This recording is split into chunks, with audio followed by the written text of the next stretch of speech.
Baru di era Jokowi kami diperhatikan. Baru di era Jokowi kami diberikan pembangunan. Jokowi tahu peradaban modern harus diberikan. Supaya apa? Supaya warga Kalimantan tahu bahwa saya tidak membedakan Jakarta, tidak membedakan Jawa, tidak membedakan Kalimantan, tidak membedakan NTT dan Papua. Jokowi mewujudkan Indonesia sentris. Yang selama ini memainkan framing, ya, membuat propaganda negatif, mengadu domba, yang arah-arahnya memecah belah sesama anak bangsa, ya pendukung Anies. Dan kita akan lawan itu.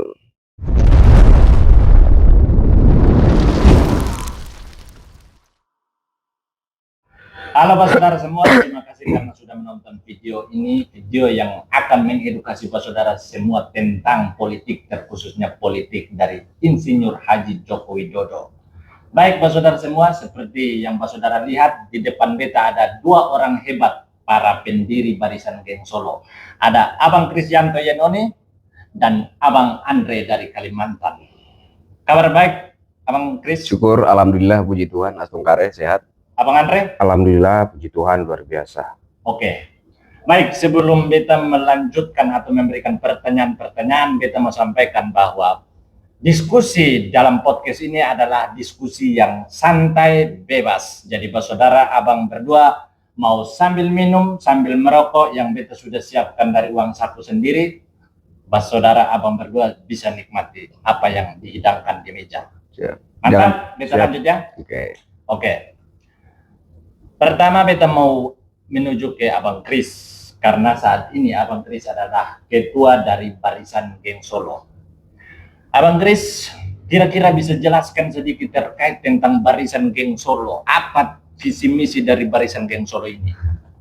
Oke, kalau kita bahas tentang visi misi panjang lebar ya kan, saya ingin sampaikan intinya bahwa Barisan Geng Solo ini muncul sebagai garda terdepan dalam menjaga marwah Bapak Jokowi, Presiden Republik Indonesia ke-7 yang sangat dicintai oleh mayoritas rakyat Indonesia, kecuali barisan masyarakat 16% dan 24%. Saya pikir itu fakta. Dengar itu. Ya. Jadi intinya Bapak Jokowi begitu dicintai oleh mayoritas rakyat Indonesia hingga hari ini, tetapi beliau begitu digempur, terutama dari kelompok 24%.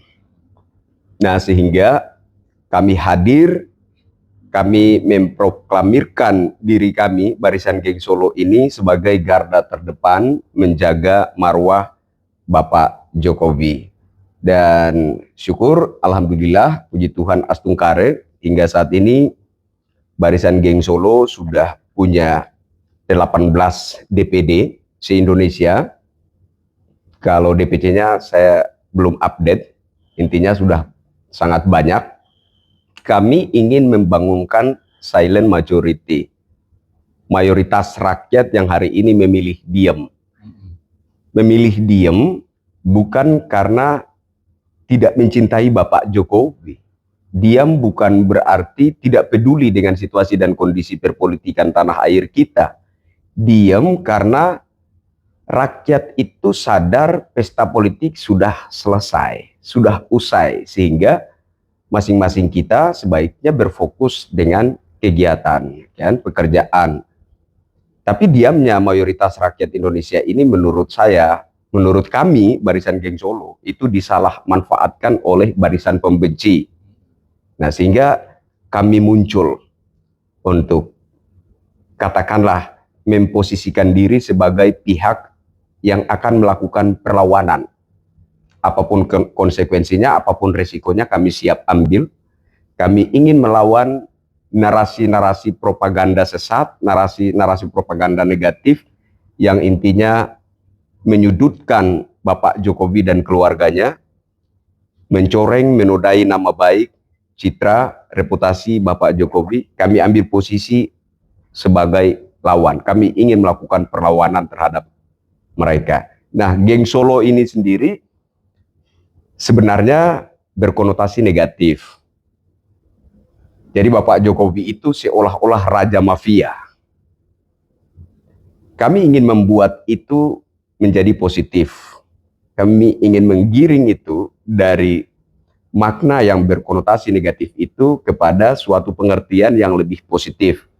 Jadi kami mengartikan dan memaknai kata geng Solo itu, geng adalah orang hebat atau jagoan, dan Solo bukan berarti kami mewakili warga Solo, melainkan satu. Arti dari Solo adalah satu. Jadi kalau digabungkan artinya menjadi satu orang hebat atau satu jagoan yang bernama Jokowi. Kenapa kami pandang dia sebagai orang hebat atau jagoan? Karena dalam kurun waktu 10 tahun yang menurut kami waktu yang pendek,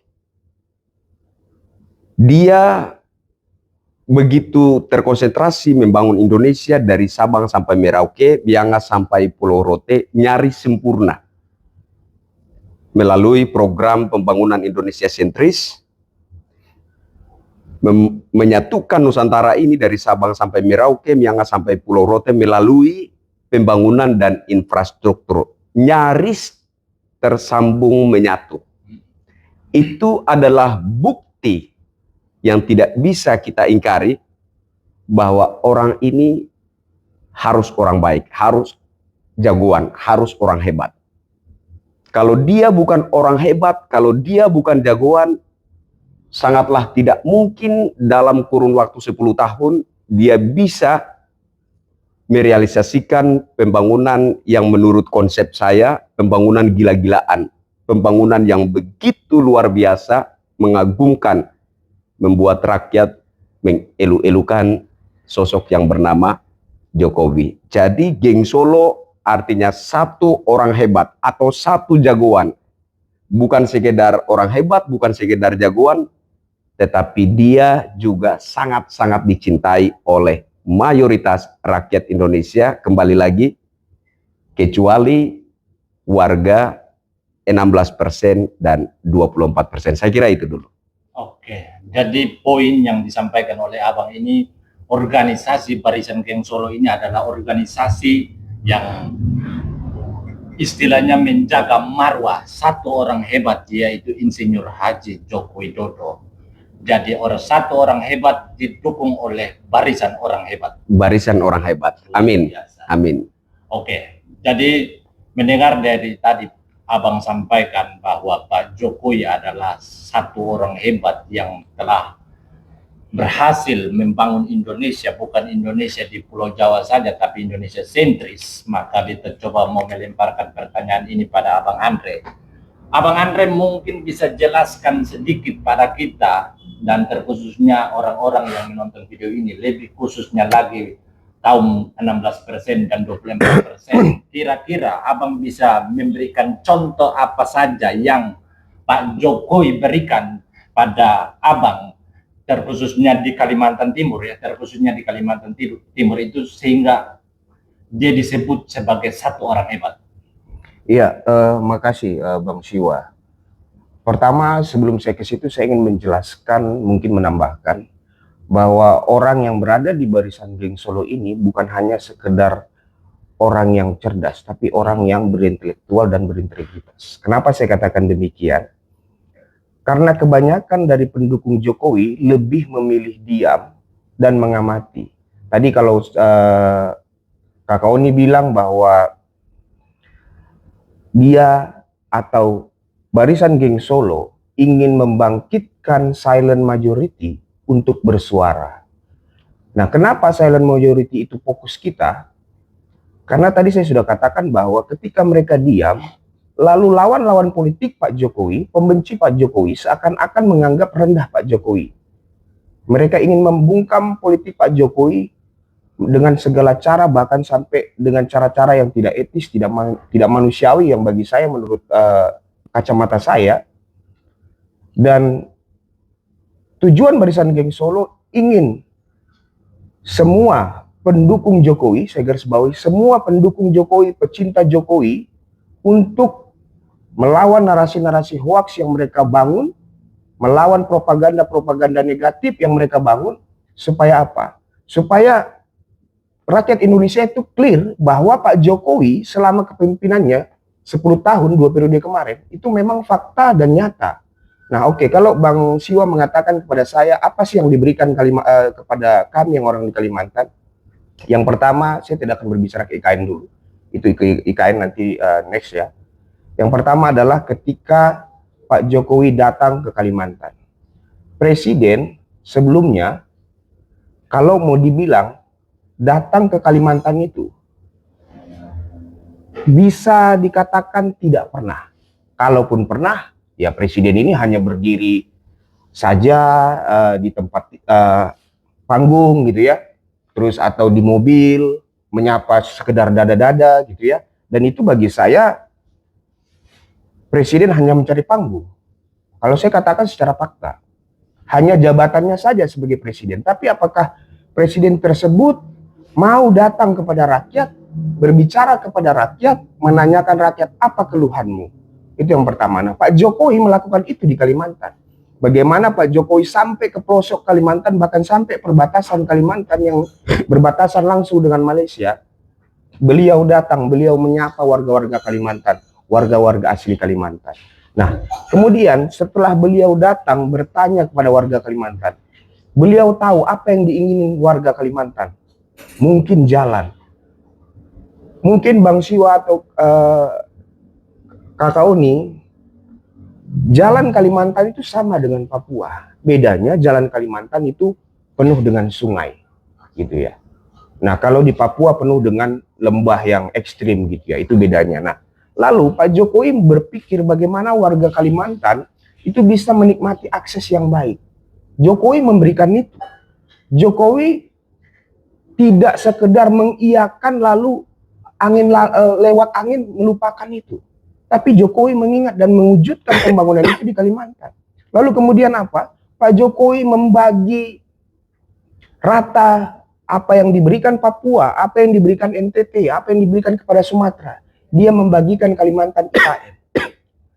Kita tidak pernah berpikir kenapa sih IKN harus dibangun di Kalimantan Timur, Penajam Pasir Utara. Kalau kita lihat cita-citanya Pak Soekarno inginnya di Palangkaraya ya. Yo, Kalimantan Tengah. Kalimantan Tengah. Lalu kemudian kenapa harus di Kalimantan Timur?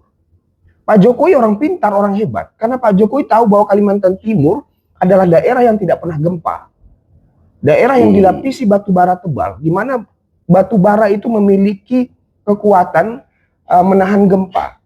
Nah, itulah Bapak Jokowi mengajak tim, mengajak semua yang ada pada saat era Pak Jokowi untuk memfokuskan pembangunan di Kalimantan Timur, IKN. Lalu, apakah sekarang saya sebagai orang warga Kalimantan tidak bersyukur atas itu? Ketika kami selama Indonesia berdiri, dari tahun 1945 kita merdeka, sampai sekarang ini, baru di era Jokowi kami diperhatikan. Baru di era Jokowi kami diberikan pembangunan. Jokowi tahu peradaban modern harus diberikan. Supaya apa? Supaya warga Kalimantan tahu bahwa saya tidak membedakan Jakarta, tidak membedakan Jawa, tidak membedakan Kalimantan, tidak membedakan NTT dan Papua. Jokowi mewujudkan Indonesia sentris. Nah, kalau Jokowi saat ini mewujudkan Indonesia sentris, lalu apakah yang tadi Bang Oni katakan 16-24% ini menerima? Saya rasa mereka tidak menerima. Tidak menerima karena apa? Mereka sudah didasari dengan kebencian. Nah, kalau mereka tidak menerima, berarti mereka hanya menginginkan pembangunan itu di Pulau Jawa. Berarti orang yang ada selama ini yang mengatakan itu, mereka menganggap Kalimantan tidak penting, menganggap Papua tidak penting, NTT tidak penting. Lalu apakah kalau misalkan kita bertanya ketika Indonesia kembali pada Jamali, Jawa, Madura, Bali, bagaimana Indonesia? Apakah bisa menghasilkan kekayaan alam? Itu pertanyaan kita. Kalimantan mensupport sekali besar. Sumber daya alam Kalimantan itu kaya sekali, Bang. Boleh dicek ya, atau boleh ditanya warga Kalimantan, apa yang tidak ada di Kalimantan untuk kekayaan alam? Apa yang tidak ada kekayaan alam itu di Papua? Begitu dengan NTT yang pariwisatanya sudah dibangun luar biasa dengan jembatan, lalu apa lagi? Bendungan. Coba luar biasa. Nah, lalu saya sebagai warga Kalimantan ya sangat mengapresiasi dan berterima kasih kepada Pak Jokowi atas apa yang diberikan kepada warga Kalimantan. kami apresiasi kepada Pak Jokowi dan hormat kepada Pak Jokowi. Mungkin itu yang bisa saya jelaskan, Bang Siwa. Terima kasih.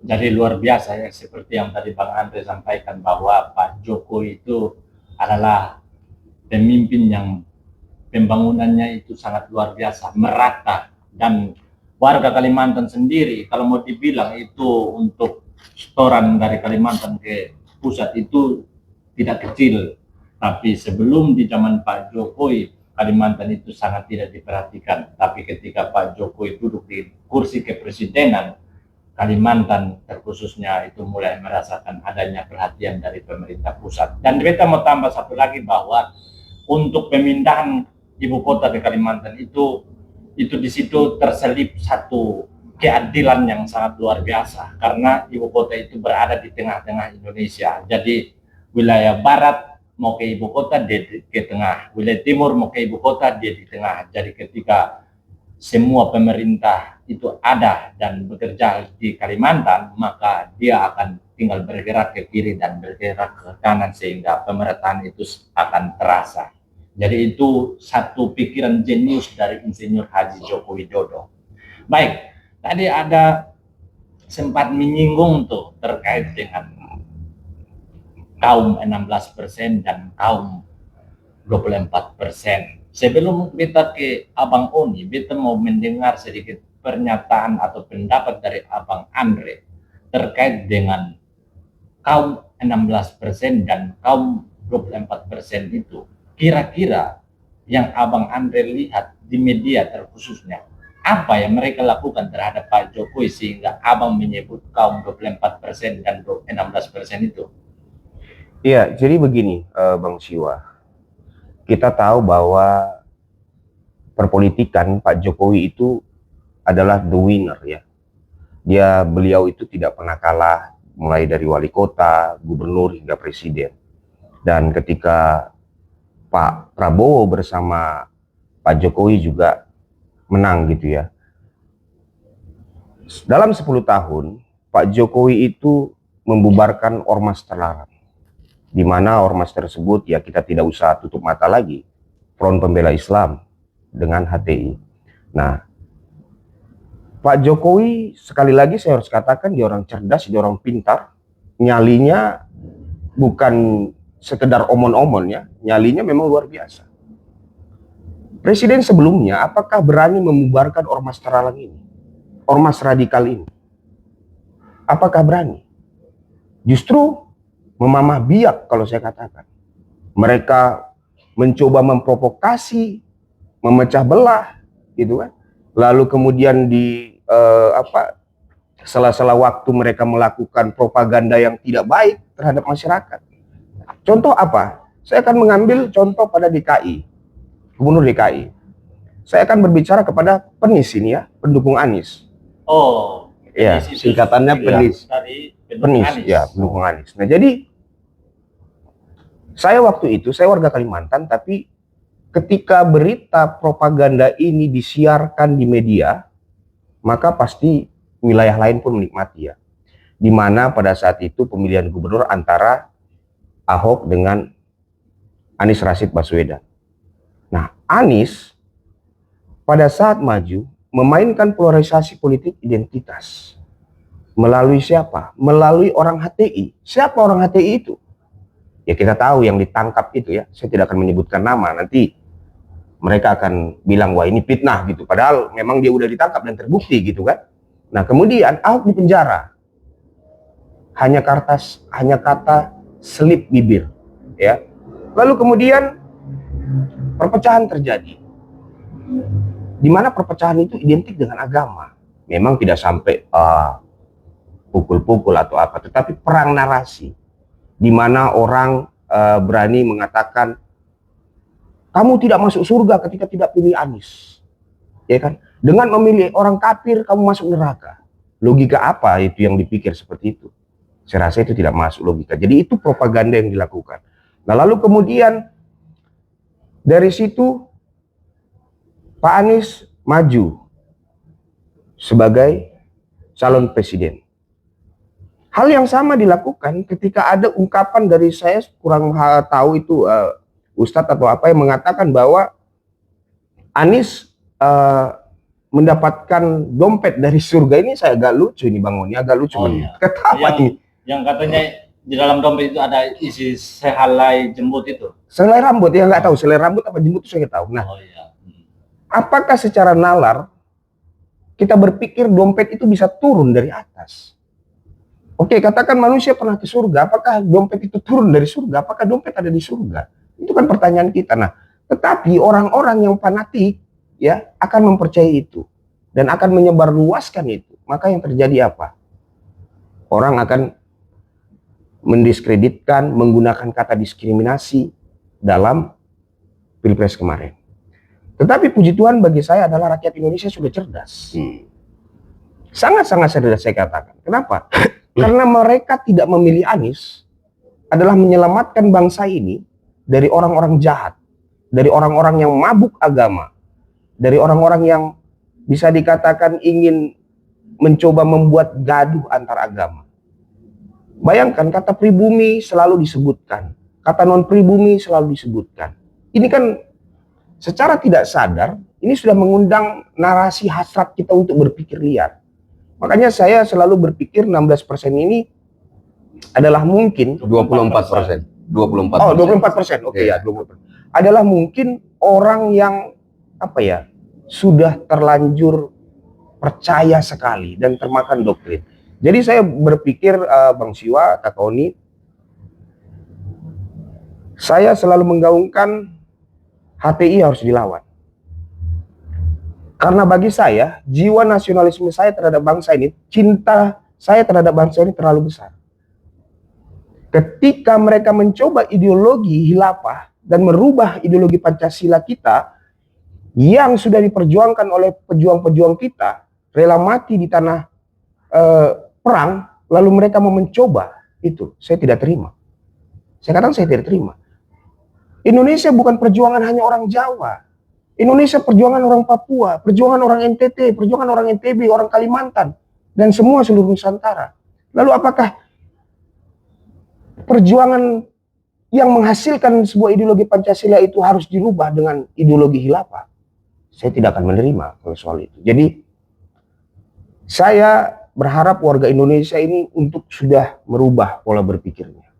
Hati-hati terhadap propaganda, hati-hati terhadap konspirasi. Itu Bang Siwa. Oke, jadi itu satu tindakan yang dilakukan oleh kaum 24% sehingga Abang bergabung untuk mendirikan Barisan Geng Solo. Jadi baik, tadi sempat disinggung juga oleh Abang Kris terkait dengan kaum 24% dan kaum 16%. Dan sudah sedikit dijabarkan oleh Abang Andre terkait dengan tindakan-tindakan yang menyakitkan dari kaum 24%. Mungkin Abang Kris bisa menjelaskan sedikit juga dari kaum 24% ini melakukan apa, terkhususnya kaum 16%. Dan Beta juga mau titip satu pertanyaan lagi terkait dengan seorang ustadz yang beberapa hari ini bertemu dengan Insinyur Haji Joko Widodo, mendatangi Pak Jokowi di rumah beliau, yang mana kita tahu bahwa beliau juga terafiliasi dalam kelompok khilafah. Jadi mungkin Abang bisa jelaskan bagi kita untuk didengarkan oleh teman-teman yang lagi menonton ini. Oke, jadi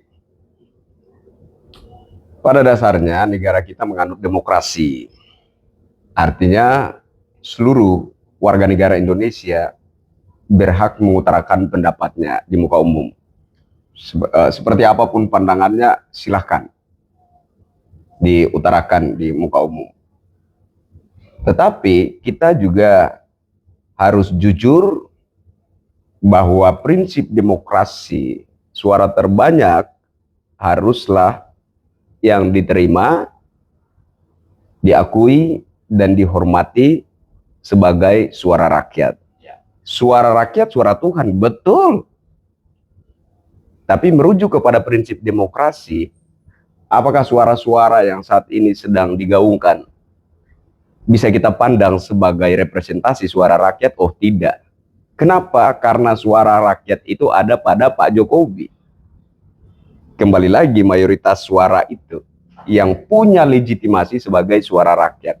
Jadi silakan saja kelompok masyarakat manapun boleh bersuara, boleh mengutarakan pendapatnya, seperti apa pandangannya di muka umum. Boleh. Tapi jangan sekali-kali mengklaim bahwa kalian merupakan representasi atau perwakilan, mewakili rakyat. Jangan. Jangan. Jadi entah itu dari pendukung Banteng, entah itu dari pendukung Anies atau disingkat Penis, silakan, tidak apa-apa. Tapi jangan sekali-kali seolah-olah kalian itu adalah perwakilan dari suara rakyat Indonesia. Suara rakyat Indonesia jelas pro kepada Bapak Jokowi. Suara rakyat Indonesia jelas mencintai Bapak Jokowi. Yang saat ini keluar-keluar di berbagai media, kita paham pendukung Anies. Contohnya di program Indonesia, program Rakyat Bersuara, iNews, Aiman, itu pendukung Anies. Jumlah mereka berapa? 24% merujuk kepada hasil Pilpres 2024. Tapi mereka seolah-olah diberi panggung yang besar. Mereka diberi keleluasaan yang begitu luar biasa. Dan mereka berteriak setiap hari seolah-olah mereka adalah perwakilan dari keseluruhan rakyat Indonesia. Ini sebuah kekeliruan yang ke depan akan kita luruskan. Barisan Geng Solo akan meluruskan kondisi ini.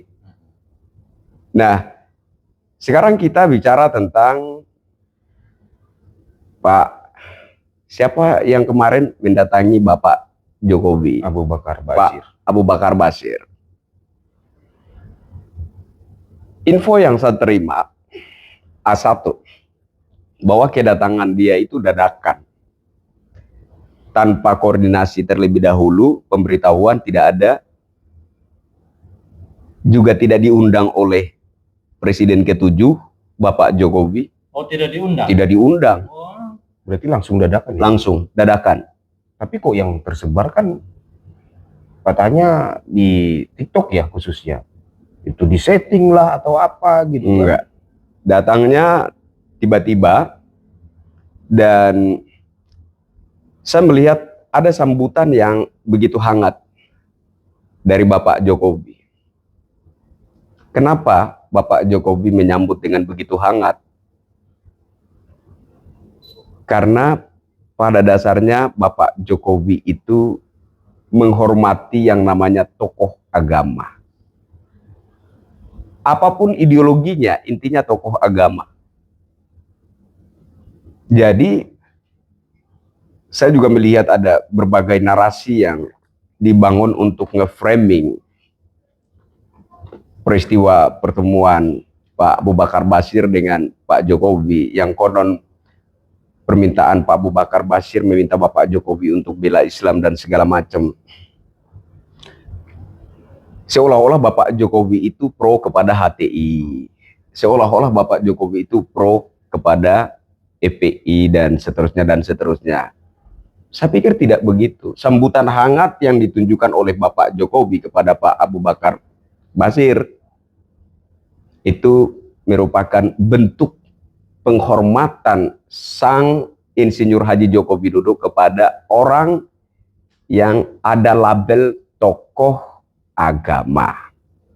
Jadi dia menghormati tokoh agama, bukan seorang Abu Bakar Basirnya, tapi tokoh agamanya itu yang dihormati oleh Bapak Jokowi.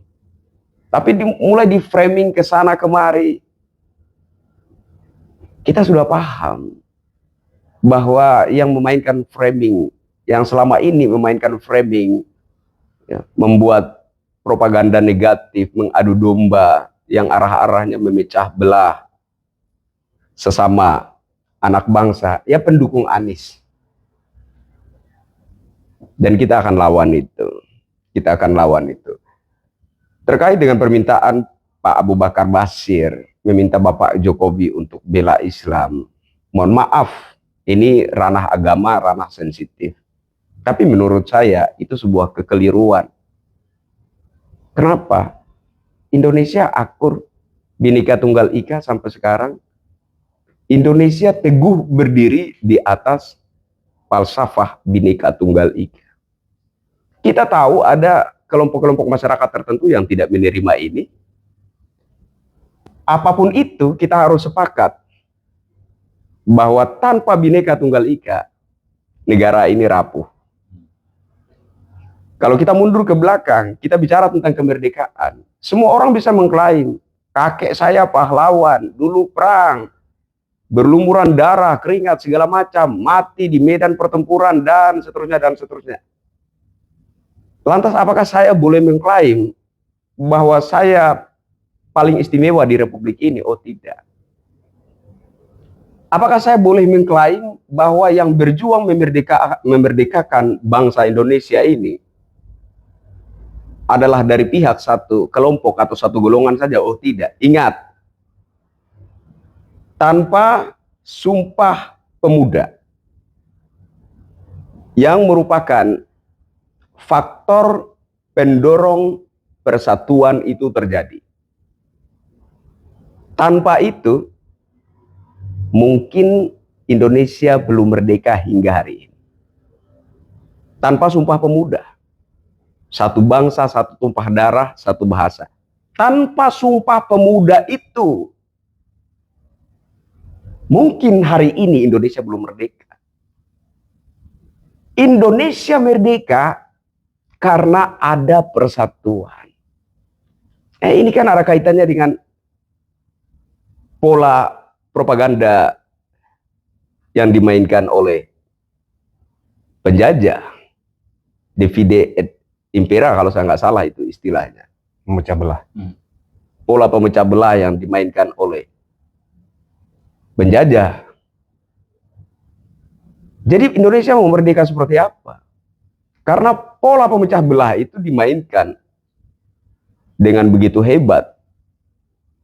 Jadi orang-orang Indonesia itu tidak ketemu satu dengan yang lainnya. Kalau dibuat ada pada momen 17 Agustus, terkadang masyarakat membuat reaksi untuk mengilustrasikan semacam ada dua orang memikul sebatang kayu, yang satunya berjalan ke kiri, yang satunya berjalan ke kanan. Nggak ketemu. Bagaimana Indonesia mau merdeka kalau orang-orang Nusantara ini yang satu berjalan ke kiri, yang satu berjalan ke kanan. Yang satu melihat ke timur, yang satu melihat ke barat. Nggak ketemu. Dibutuhkan energi persatuan yang begitu luar biasa untuk bangsa ini bisa merdeka dari penjajahan. Muncullah tokoh-tokoh terkemuka bangsa Indonesia, sesepuh-sesepuh, mencoba untuk menghimpun kekuatan bangsa ini dari berbagai penjuru Nusantara.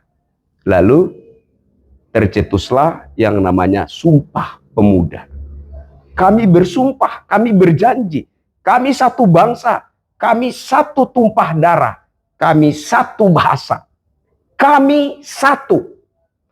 Apapun perbedaan yang ada di antara kami, perbedaan agama, perbedaan suku, ras, golongan, apapun perbedaan yang ada di antara kami, pada hakikatnya kami satu. Ketika energi persatuan itu tercipta, baru bangsa Indonesia bisa melahirkan sebuah perlawanan yang signifikan, yang hebat, sampai menggetarkan jiwa dari para penjajah itu. Wah, ini Indonesia, Nusantara sudah bukan lagi tempat yang aman untuk kita pijak. Saya pikir dari situ, maka Sumpah Pemuda ini jangan coba-coba diganggu. Jadi siapapun boleh ketemu Bapak Jokowi, tapi kalau Bapak Jokowi menghormati, bukan nama orangnya yang dihormati, tapi label tokoh agama itu. Dan bukan hanya Abu Bakar Basir saja yang dihormati oleh Bapak Jokowi.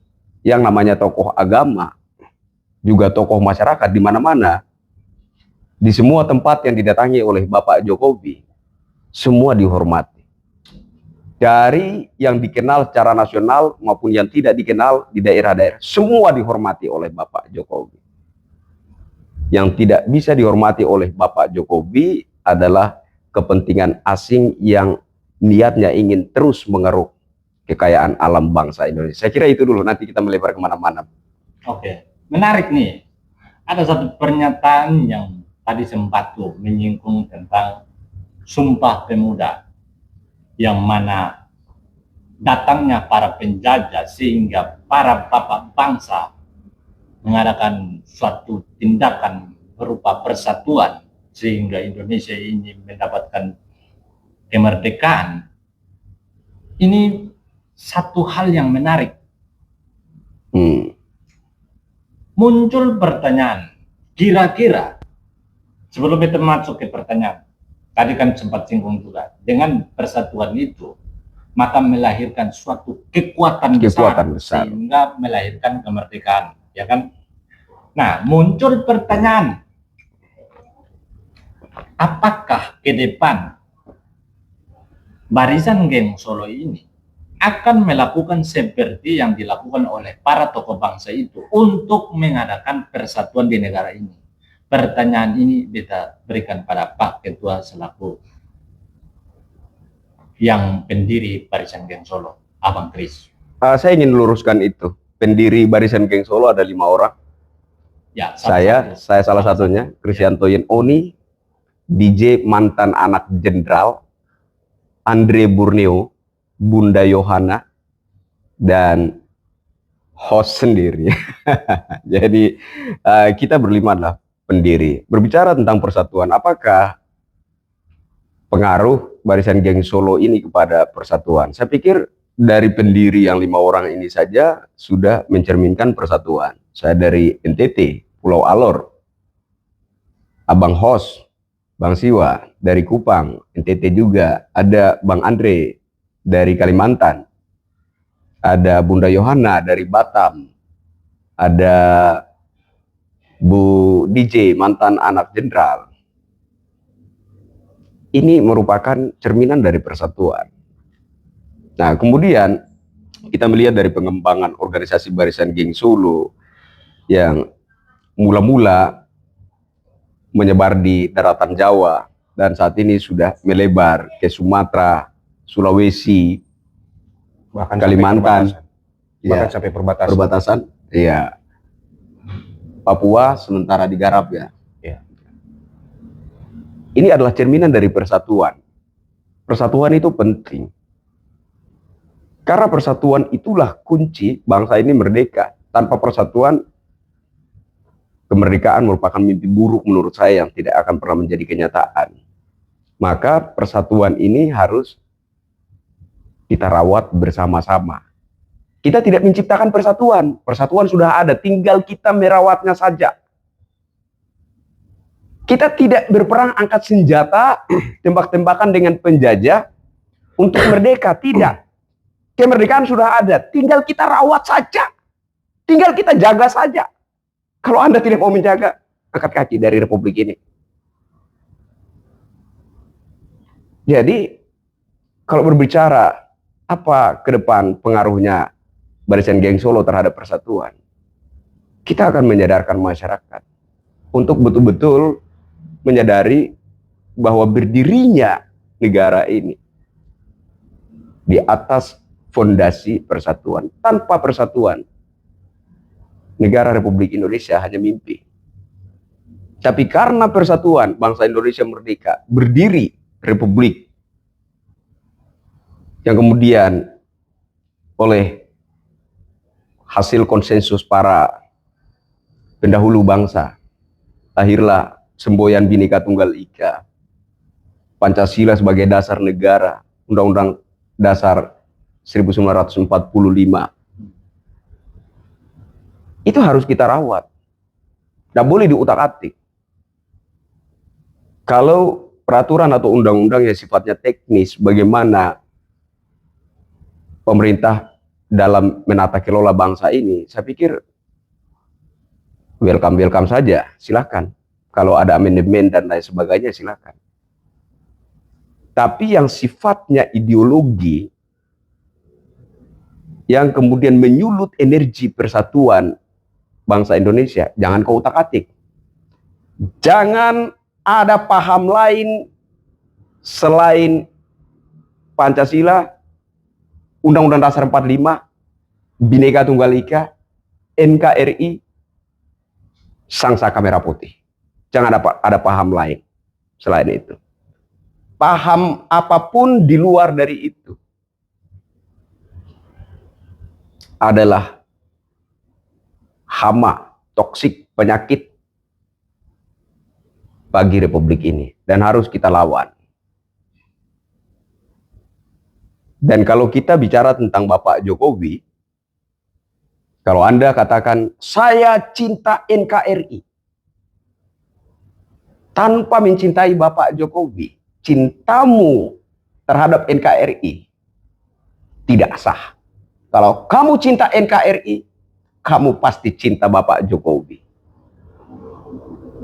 Karena NKRI bukan Jawa saja, NKRI bukan Kalimantan saja, NKRI bukan Sumatera saja, Aceh saja, Sulawesi saja. NKRI adalah Sabang sampai Merauke, Miangas sampai Pulau Rote. Itu baru NKRI.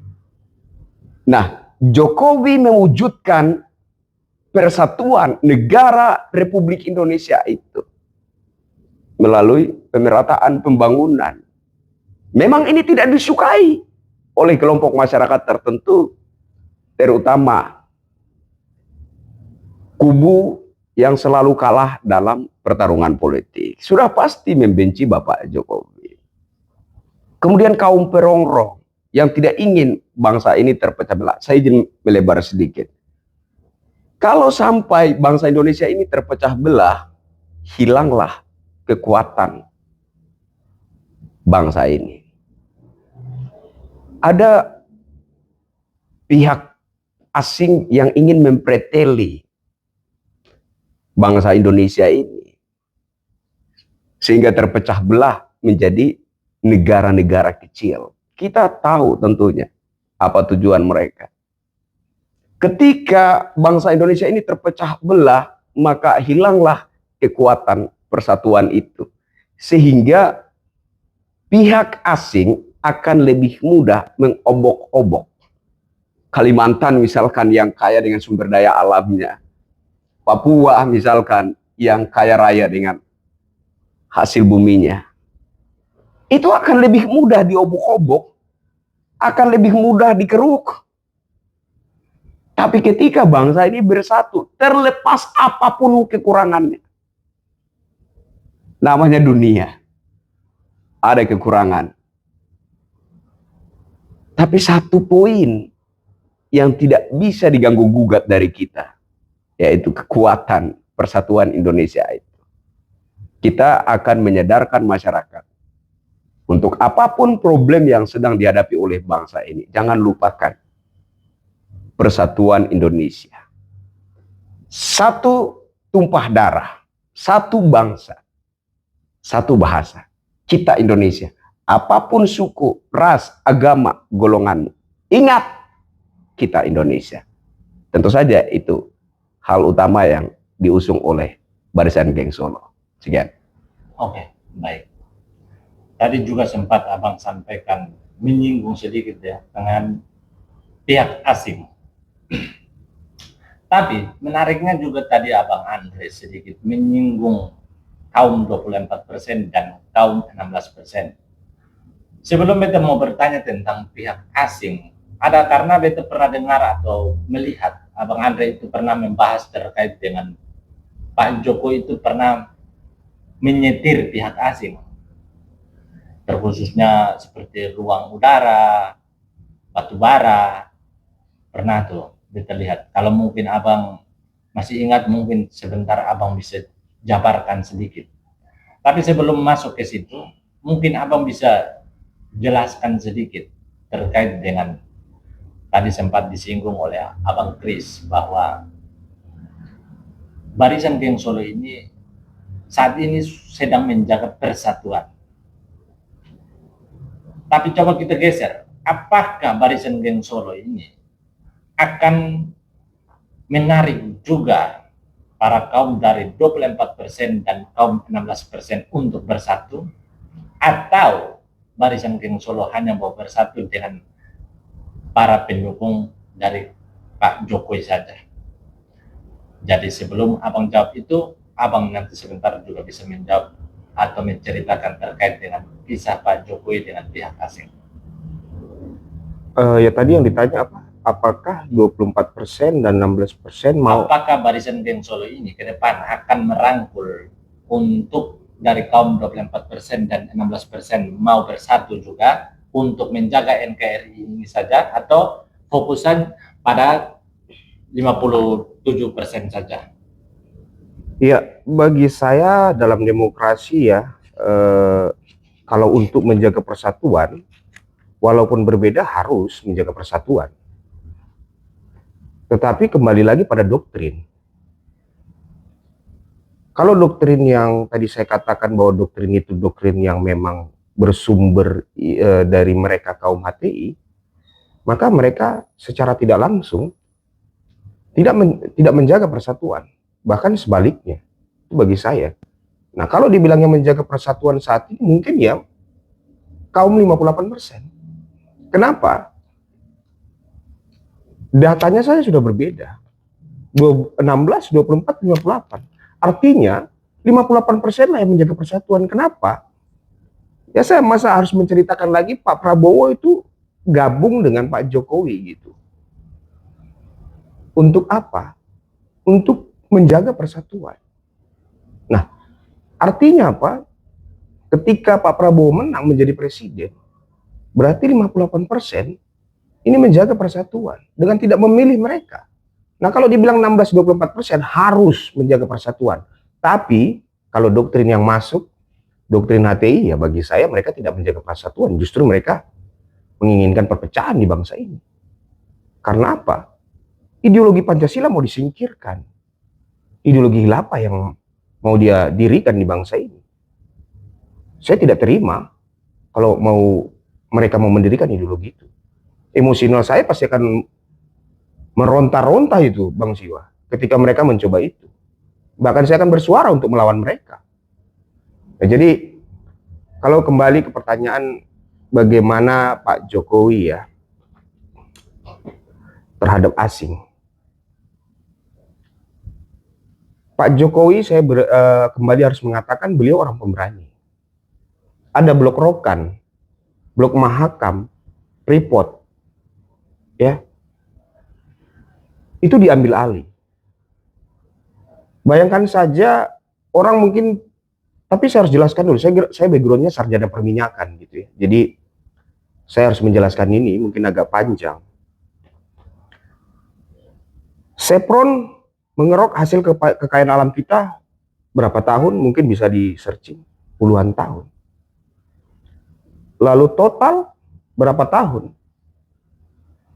Virginia Company berapa tahun? Masih banyak yang lainnya. Lalu kenapa, ini saya berbicara soal migas dulu ya, host.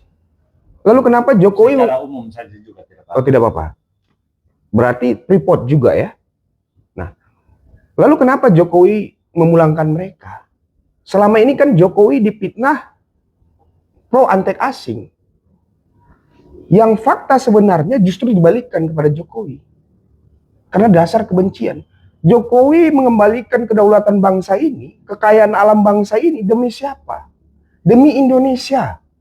Demi rakyat Indonesia. Indonesia tidak ingin dijajah terus oleh bangsa asing. Beliau usir mereka kembali ke negara mereka. Indonesia harus kelola melalui siapa? Pertamina. Kenapa presiden sebelumnya tidak mampu? Pertanyaan saya. Presiden sebelumnya backgroundnya siapa? Kan gitu. Saya selalu menyebut Pak Jokowi itu the carpenter of the river, from the river. Seorang tukang kayu yang dari bantaran sungai. Tapi nyali beliau mengusir orang-orang asing yang memiliki kepentingan di bangsa ini, mengeruk hasil alam kita. Luar biasa sekali. Coba kita bisa ngebayangin nggak ketika seorang yang bukan background elit politik, bukan kalangan elit yang berdasarkan rakyat dari bawah, berani melakukan itu, mengeksekusi itu. Nalar saya nggak mampu berpikir itu. Kenapa dia berani? Dia berani melawan arus. Dia tahu selama ini bangsa ini selalu didasari dengan kepentingan-kepentingan. Dia berani mengembalikan wajah Indonesia kembali. Sebenarnya telat, Bang. Sebenarnya telat. Kenapa baru sekarang itu diusir mereka? Kalau dibilang katakan teknologi, kita tidak kekurangan teknologi asal anak bangsa diberikan pembelajaran. Harusnya dari dulu nih presiden sebelumnya harusnya. Jadi kita bisa menguasai mengelola alam kita dengan teknologi yang kita pelajari gitu loh. Nah, saat Jokowi menjadi presiden, beliau mengembalikan wajah kita. Beliau mengembalikan kekayaan alam saya nggak bisa kamu ambil terus-terusan. Kamu pergi. Kekayaan alam kita harus berada di tangan kita. Dinikmati bangsa kita, bukan dinikmati negara luar. Sekarang abang bisa bayangin nggak? Kalau ketika hasil alam kita dikerok, terus dijadikan bahan jadi, lalu kita beli kembali. Dengan harga yang lebih mahal. Dengan harga yang lebih mahal. Berlipat-lipat kali. Coba kita bisa bayangin. Padahal kita yang punya kekayaan alam. Nah, ketika fakta itu terjadi, orang yang tidak mencintai bangsa ini, orang yang menginginkan bangsa ini dikerok-kerok terus dari kepentingan-kepentingan busuk, mereka memutar itu semua. Mereka seakan-akan membuat sinetron Pak Jokowi yang mengerok hasil Antek asing. Kalau sekarang logika pertanyaan saya kepada Bang Siwa atau ke Oni, apakah orang yang mencuri hasil alam justru mengembalikan ke bangsanya melalui Pertamina? Saya nggak habis pikir. Gitu. Dia kembalikan apakah tetap dituduh sebagai orang yang pro asing? Pak Jokowi dituduh sebagai PKI, ya. Pak Jokowi dituduh sebagai korupsi, tapi mereka nggak bisa ngebuktiin kok. Dari kalau saya tidak salah mungkin 9 tahun atau 8 tahun pemimpin presiden sudah diisukan ya korupsi gitu ya. Mereka, antek asing. Mereka berteriak gitu kan. PKI. Nah, lalu kemudian tak ada satupun bukti yang bisa disertakan kalau Pak Jokowi korupsi. Seperti siapa yang saya dengar itu Amin Rais. Pak Jokowi punya bengkel, ya bongkar aja tuh. Mungkin rumah Pak Jokowi ada bengkelnya, mungkin septic tank kali itu ya. Yang mau dia bongkar gitu kan. Biar dia ketemu emas asli maksudnya gitu. Nah, jadi kalau berbicara soal antek asing ya, soal udara ya, Pak Jokowi mengembalikan itu. Cuman Pak Jokowi yang berani, nggak ada yang lain. Saya cuman kalau mungkin 16 dan 24% mau memanipulasi ini, saya berbicara soal fakta yang terjadi gitu. Saya tidak ingin selalu kita dicekokin dengan data-data palsu, doktrin palsu ya, yang menyebabkan kita ini selalu bertengkar. Kita berbeda pilihan itu wajar, itu demokrasi bagi saya. Tetapi ketika berbeda pilihan, Anda harus melihat secara luas. Anda harus melihat bangsa ini bangsa yang kaya, bangsa yang besar. Anda harus berkaca siapa presiden yang mampu. Itu menjadi pertanyaan saya. Contoh saat ini saja Bang. IKN ya. IKN diisukan mangkrak. Saya nggak habis pikir, mereka bukan warga Kalimantan, tapi sok tahu. Makanya saya menganjurkan kepada 16 dan 24%. Kalau you punya uang, you main ke Kalimantan yang kaya akan hasil alam. Kalian lihat itu IKN. Kalian saksikan pakai mata kepala kalian IKN seperti apa. Megahnya luar biasa. Saya nggak habis pikir kalau saat ini mereka menyebarkan itu untuk hanya menjatuhkan nama Pak Jokowi. Gibran datang ke Kalimantan. Gibran menegaskan bahwa IKN akan terus berlanjut. Begitu juga Prabowo menyatakan bahwa IKN akan terus berlanjut. Maka Prabowo visi misinya keberlanjutan. Nah, jadi sebenarnya saya ingin Bapak Prabowo ini tegas gitu. Penyebar-penyebar hoax ini ditangkapin semua. Bapak Prabowo tegas mengultimatum gitu. Supaya apa? Jangan terjadi kegaduhan yang terus-menerus di bangsa ini. Karena IKN warga Kalimantan selalu dijelek-jelekin. Dan saya melihat itu ada di postingan IKN dikatakan mangkrak dan tempat yang nggak benar dan lain-lain, seperti kita lihat Edim Ramayadi tempat jin buang anak. Tempat jin, Jadi, ya. Dia katakan dulu itu tempat jin buang anak. Ya. Sekarang saya mau tanya Edi Mulyadi, kalau seandainya dia mendengar ini, apakah Anda sudah pernah ke IKN sebelumnya? Atau ke Penajam Pasir Utara sebelumnya? Sehingga dia berani mengatakan itu. Kan begitu. Nah, ini adalah yang saya katakan sebuah narasi propaganda. Narasi ini tidak akan hilang, walaupun orangnya sudah ditangkap. Narasi ini tidak akan hilang, tapi narasi ini akan berkembang. Seperti dibilang IKN mangkrak, ya, IKN merugikan negara. Saya cuma mau bilang, bangun IKN itu nggak sebentar. Ibu kota nggak akan bakal sebentar. Emang ibu kota dibangun, kamu punya uang langsung klek jadi. Orang bodoh yang berpikiran seperti itu. IKN didirikan berdasarkan pemikiran matang, kalkulasi yang matang. Pak Jokowi mendirikan itu bukan hanya keinginan dia, tidak. Pak Jokowi mewujudkan cita-cita Pak Soekarno, walaupun berbeda tempat. Nah, lalu IKN ini kan sekarang, kalau mungkin ya Bang Siwa atau Bang Oni coba ke Asia Tenggara, ya, menanyakan orang Asia Tenggara, karena kebetulan IKN itu ya dekat juga dengan Malaysia, ya, Sabah dan Sarawak dan negara-negara Asia Tenggara. Mereka mengacungi Pak Joko Widodo. The best president of Indonesia, Mr. Joko Widodo, berani mengeksekusi satu pilihan yang berat, memindahkan ibu kota di ibu kota Nusantara. Bayangkan Kalimantan dijadikan sorotan dunia. Kalimantan dijadikan sebagai pelopor peradaban baru, ekonomi baru. Dulu orang tahunya Kalimantan hutan, Bang. Tahunya hutan, gitu loh. Karena apa? Memang tidak pernah dibangun. Tapi begitu wajah Kalimantan diberikan ibu kota, luar biasa. Orang luar mengacungi jempol sama sama Kalimantan. Tapi justru bangsa ini, kaum-kaum yang pembenci Jokowi, membenci pemerintahan 10 tahun Pak Jokowi, menggoreng dan memfitnah itu. Jadi saya berharap warga-warga atau masyarakat atau rakyat Indonesia mau menyebarkan hoaks tentang IKN, minimal kalau nyetrika jangan pakai pengharum, biar nggak ketahuan baunya. Itu maksud saya. Jadi saya memiliki pesan satu, Bang Siwa, stop penyebaran hoaks terhadap IKN. IKN sangat megah, sampai saat ini berjalan dengan lancar. Kalau tidak percaya, main-main dan langsung bisa bertanya dengan Pak Basuki sebagai kepala otorita. Mungkin itu, Bang Siwa. Oke, jadi luar biasa seperti yang tadi disampaikan oleh Abang Andre, bahwa Pak Jokowi adalah sosok pemimpin terbaik Indonesia dan sosok pemimpin Indonesia yang berani melawan asing. Beliau bukan antek-antek asing, tapi beliau adalah seorang pemimpin yang berani melawan asing.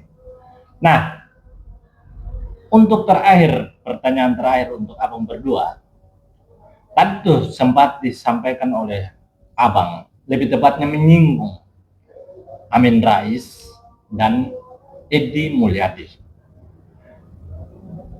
Kira-kira dua kata saja yang kita butuh dari Abang. Dua kata saja. Kira-kira kalau Abang bertemu dengan Amin Rais dan Edi Mulyadi, apa yang Anda lakukan? Dua kata. Saya ingin bilang ke wajah mereka, kalian gembel politik. Gembel politik. Amin Rais dan Edi Mulyadi adalah gembel politik. Untuk Abang Oni, dua kata juga untuk Abang Oni. Pada kaum 24% dan kaum 16% dari barisan geng Solo. Dua kata untuk kaum 16% dan kaum 24%. Untuk kaum 16 dan 24%. Dua kata saja untuk Dua kata. kelompok ini berat itu, mestinya 4 kata. Jadi satu kaum itu beta 2 kasih kata. kelonggaran. 4 kata jadi 2 untuk 16, 2 untuk 24. Silakan. Untuk 16% Dan 24%. Jadi lengkap 4 kata itu. iya 4 kata, Oke, tapi dua-dua saya jadi ya? satu-satu. Saya satu-satu dulu, ke 24 dulu, ke 16 dulu baru 24, ya toh? Oke, mau bagi begitu silakan. Kalau 16% patah tandukmu. Patah tandukmu banteng. Oke, 24%. Patah penismu. Patah penismu para pendukung Anies. Ingat ya, penis adalah singkatan dari para penjilat Anies atau para pendukung Anies. Kalian para pendukung Anies itu jangan berpikiran negatif karena memang otak kalian itu kan dangkal sumur resapan. Jadi itu obrolan santai kami para barisan geng Solo. Untuk kaum 24% dan kaum 16% jangan sakit hati, dan untuk kaum 58% konsumsilah informasi-informasi seperti ini untuk kalian bisa mendapatkan edukasi untuk menyerang balik para kaum 24% dan kaum 16%. Hidup barisan geng Solo, Hidup geng Solo. cemen barisan unta dan barisan banteng. Penis patah. Jilat terus lidahmu ketika kamu bicara.